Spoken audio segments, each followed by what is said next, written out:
Pada zaman dahulu, di sebuah negeri bernama Indrakayangan, terlahir seorang budak bernama Awang yang mempunyai kedua belah tangan yang besar.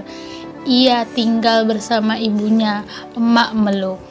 Disebabkan dengan tangan yang besar tuh, orang kampung menganggap Awang sebagai budak sumpahan yang boleh mendatangkan kemudaratan kepada seluruh penduduk kampung, sehingga ia selalu dipulau, dihina, dan disisihkan oleh rakyat sebaya. Namun nasibnya berubah setelah ia menyelamatkan salah seorang penduduk kampung yang hendak terkena pokok kelapa tua.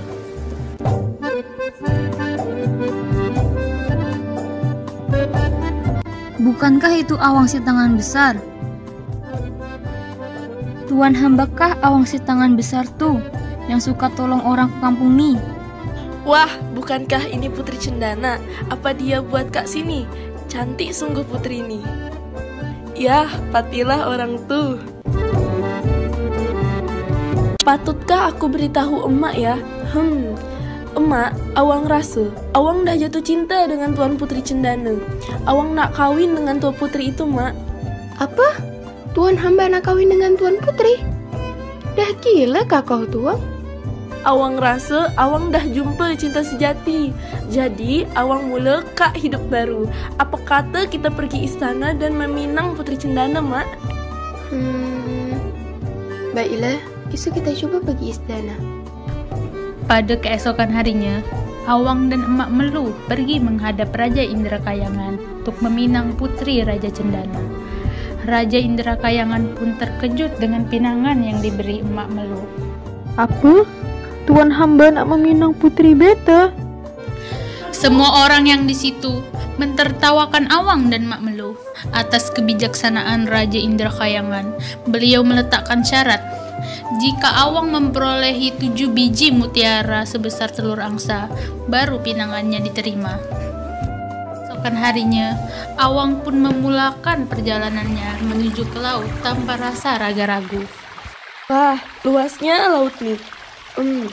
Macam mana aku nak cari mutiara kak laut luas nih? Apa kata aku coba timba ayak laut nih? Tentu mudah nak cari mutiara tuh. Dah 2 minggu Awang coba timba ayak laut tuh, tetapi tetap situ-situ je. Sampai akhirnya seekor ikan mendekatinya. Jangan cepat mengalah, wahai anak muda. Aku datang kemari nak bantu kau untuk dapatkan 7 biji mutiara sebesar telur angsa tuh. Dan inilah 7 biji mutiara tuh, kubawakan untukmu. Terima kasih banyak-banyak wahai ikan. Dasar kamu akan selalu kukenang sampai bila-bila.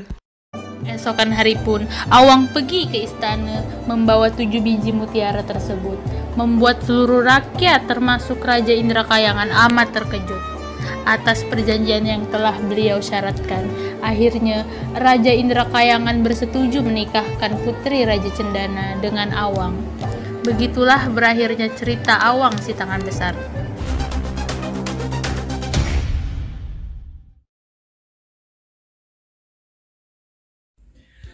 Assalamualaikum warahmatullahi wabarakatuh. Alhamdulillahirabbil alamin. Allahumma sholli wa sallim ala sayyidina Muhammad wa ala ali sayyidina Muhammad. Apa kabar anak-anak? Semoga dalam keadaan sehat walafiat. Amin. Amin ya rabbal alamin. Anak-anak, kembali lagi belajar bersama saya Muhammad Husain Arifuddin dalam pembelajaran bahasa Indonesia. Nah, anak-anak, tadi di slide awal ya, kalian tentunya sudah melihat ya tampilan potongan cuplikan film ya. Kira-kira kita hari ini belajar apa ya? Ada yang tahu? Ya, betul. Ya, hari ini kita akan belajar terkait materi karakteristik dari teks hikayat. Nah, apa saja sih karakteristik dari teks hikayat? Mari kita simak video pembelajaran berikut.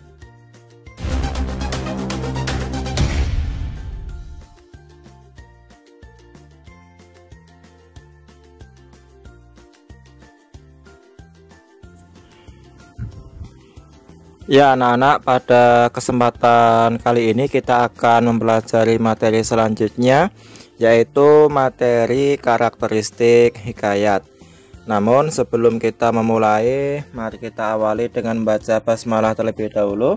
Bismillahirrahmanirrahim. Semoga dengan kita membaca basmalah, kegiatan pembelajaran yang kita lakukan ini bernilai ibadah. Semoga dengan kita membaca basmalah semuanya mendapatkan berkah, segala doa diijabah, dan semuanya dijauhkan dari segala wabah. Amin, amin, ya robbal alamin. Nah anak-anak, tujuan dari pembelajaran yang akan kita lakukan ini bahwasanya nanti kalian akan mampu untuk menganalisis karakteristik hikayat.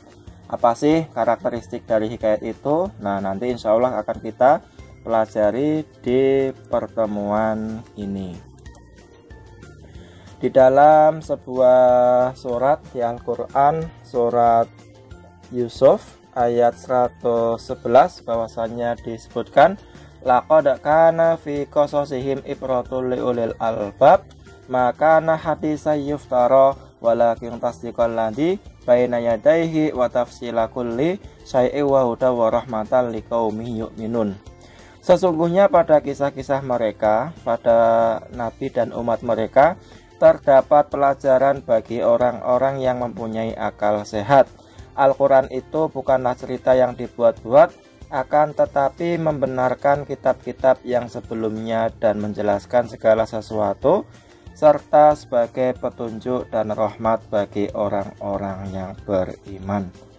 Nah ya, sesuai dengan pembelajaran yang akan kita lakukan ya anak-anak ya, bahwasanya di hikayat itu sendiri juga berisi tentang kisah-kisah ya, atau cerita-cerita yang mana juga akan bisa kita ambil hikmahnya untuk pedoman di kehidupan kita sehari-hari, seperti itu anak-anak. Nah, adapun karakteristik hikayat ini ada beberapa hal yang harus kita ketahui. Jadi nanti kita akan analisis sesuai dengan video yang tadi kita simak secara bersama. Untuk yang pertama ya, yang pertama ini adalah anonim. Jadi anonim itu tidak menyebutkan nama pengarang. Ya anak-anak, bahwasanya di dalam sebuah hikayat itu pasti tidak ada nama pengarangnya itu. Ya, jadi tidak mungkin nanti terus ini diakui oleh si A, si B seperti itu.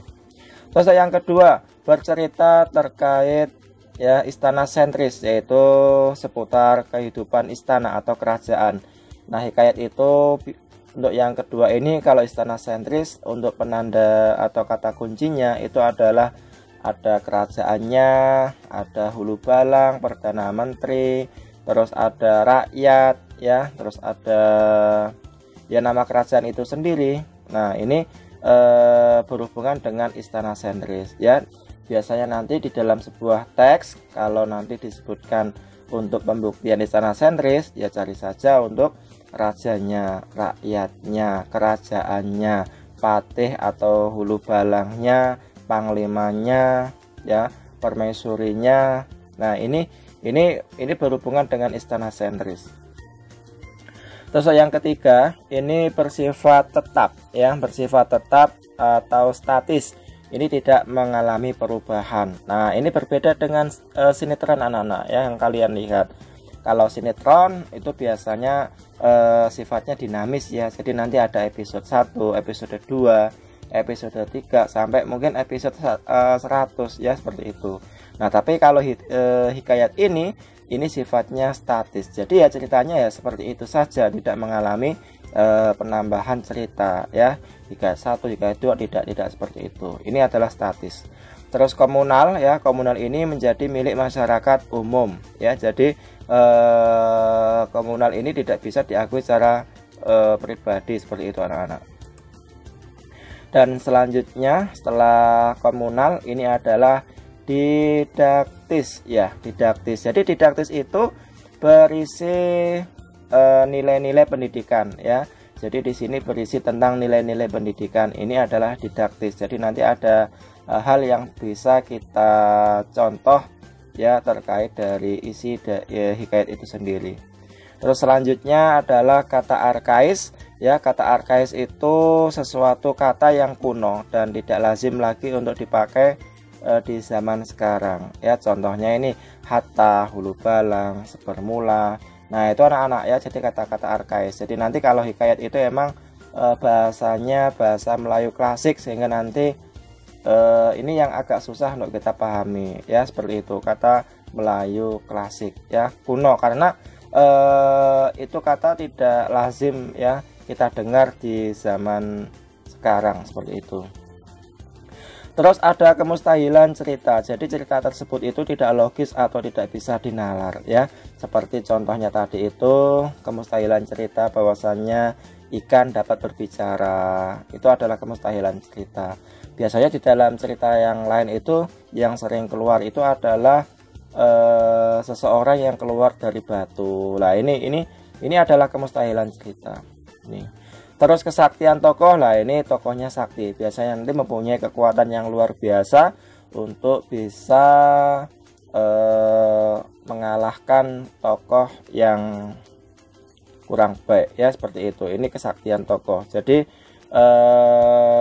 ini bercerita tentang tokoh yang sakti dan mempunyai kekuatan yang luar biasa. Ini adalah ciri-ciri atau karakteristik hikayat ya. Jadi karakteristik hikayat tadi kita ulang lagi. Untuk yang pertama adalah anonim, yang kedua adalah istana sentris, yang ketiga adalah statis, yang keempat adalah komunal, dan yang kelima adalah didaktis ya, dan yang keenam itu adalah kata arkais, dan yang ketujuh itu adalah akta kemustahilan, dan yang terakhir itu berisi kesaktian tokoh.